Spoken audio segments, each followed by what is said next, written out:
নমস্কার, mixed fusion সোমার পাকশালায় আপনাদের সবাইকে স্বাগত। আজকে আবারও হাজির হয়েছি আরেকটি রেসিপি নিয়ে। আজকে আমি আপনাদের সাথে শেয়ার করব চিকেন সাসলিক। এটিকে অনেকে কাঠি কাবাবও বলে থাকেন। যেহেতু এটি কাঠি দিয়ে তৈরি করা হয় সেজন্য এটিকে অনেকে কাঠি কাবাব বলেন।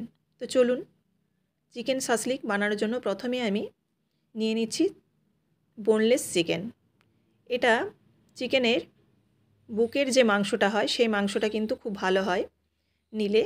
তো এই মাংসটা আমি নিয়ে নিয়েছি, আর তার মধ্যে দিয়ে দিলাম পরিমাণ মতো লবণ, দিয়ে দিচ্ছি সয়া সস হাফ চামচের মতো, দিচ্ছি এখানে গোলমরিচের গুঁড়ো, দিচ্ছি আদা রসুনের পেস্ট, আর দিচ্ছি চিলি ফ্লেক্স। এখানে আপনারা কাশ্মীরি রেড চিলিও ব্যবহার করতে পারেন, কিংবা পেপারিকা যে পাউডার হয় সেই পেপারিকা পাউডারও ব্যবহার করতে পারেন। আর দিয়ে দিলাম অরিগ্যানোটা দিয়ে এবার ভালোভাবে সব কিছুকে একসঙ্গে ম্যারিনেট করে কমপক্ষে আধ ঘন্টা রেখে দেবো। হাতে যদি সময় থাকে আপনাদের তাহলে কিন্তু এটা 1 ঘন্টা কিংবা 2 ঘন্টাও রেখে দিতে পারেন ম্যারিনেট করে। এবার এটা আধা ঘন্টা ম্যারিনেট হতে হতে আমি এদিকে বেশ কিছু সবজি কেটে নিয়েছি, যেমন ক্যাপসিকাম, এগুলো সব চৌকো চৌকো করে কেটে নিয়েছি, পেঁয়াজ, আর এখানে নিয়েছি টমেটো। আপনারা কিন্তু আপনাদের ইচ্ছে মতো সবজি ব্যবহার করতে পারেন, যেমন অনেকে সুইট কর্ন দেন, আবার এখানে আপনারা গাজরও কিন্তু ব্যবহার করতে পারেন। তাছাড়াও ইয়েলো বেল পেপার এবং রেড বেল পেপারও ব্যবহার করতে পারেন।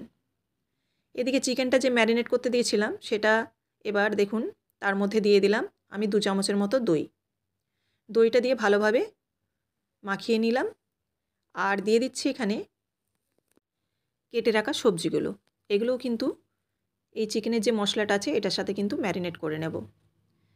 এটা ম্যারিনেট করার জন্য বেশিক্ষণ কিন্তু রাখতে হবে না, জাস্ট ওই 5-6 মিনিটের মতো থাকলেই কিন্তু এটা ঠিকঠাক একদম ম্যারিনেট হয়ে যাবে। এবার আমি একটা সস তৈরি করে নিচ্ছি। প্রথমে দিলাম টমেটো কেচাপ, তারপরে দিচ্ছি পেপারিকো সস। এখানে পেপারিকো সস যদি না থেকে থাকে আপনারা এখানে পেপারিকো পাউডারও ব্যবহার করতে পারেন। এবার দিয়ে দেবো গ্রিন চিলি সস। এখানে কিন্তু গ্রিন চিলির জায়গায় আপনারা রেড চিলিও ব্যবহার করতে পারেন। আমার কাছে গ্রিন চিলি ছিল সেজন্য গ্রিন চিলি আমি ব্যবহার করছি।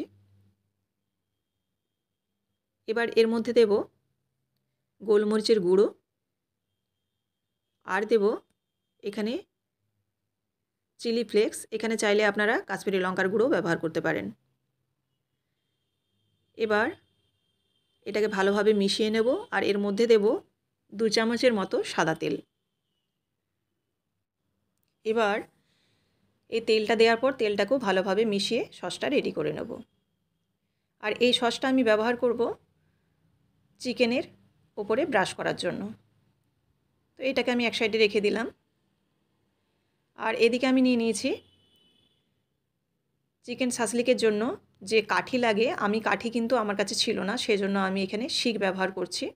যেগুলো শিক কাবাব করা হয় সেরকম শিকেই আমি ব্যবহার করছি। তো আপনারা অবশ্যই কাঠিতে বানাতে পারেন, এবং কাঠিতে বানালে অবশ্যই কাঠিটাকে আধা ঘন্টার মতো জলে ভিজিয়ে রেখে দেবেন। তাহলে কিন্তু যখন তাওয়াতে দেবেন তখন কিন্তু সেটা পুড়ে যাবে না। তো দেখুন আমি প্রথমে ক্যাপসিকাম দিয়েছি আর শেষেও কিন্তু ক্যাপসিকাম দিয়েছি। শক্ত সবজিটা সবসময় প্রথমে এবং শেষে ব্যবহার করতে হবে। দিয়ে টমেটো আর পেঁয়াজ আর তার সঙ্গে মাঝে একটা করে চিকেন দিয়ে রেডি করে নিয়েছি। এবার একটা তাওয়া নিয়েছি, তাওয়ার মধ্যে দিয়ে দেবো 1 চামচের মতো বাটার।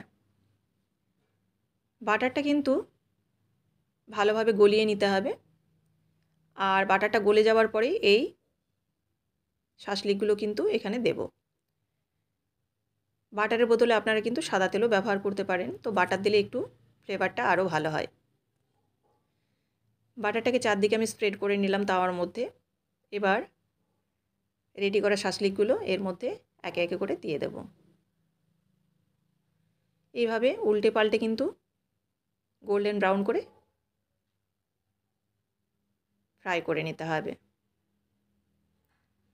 এক পিঠটা যখন হয়ে যাবে তখন আরেকদিকটা উল্টে দেবো। এইভাবে কিন্তু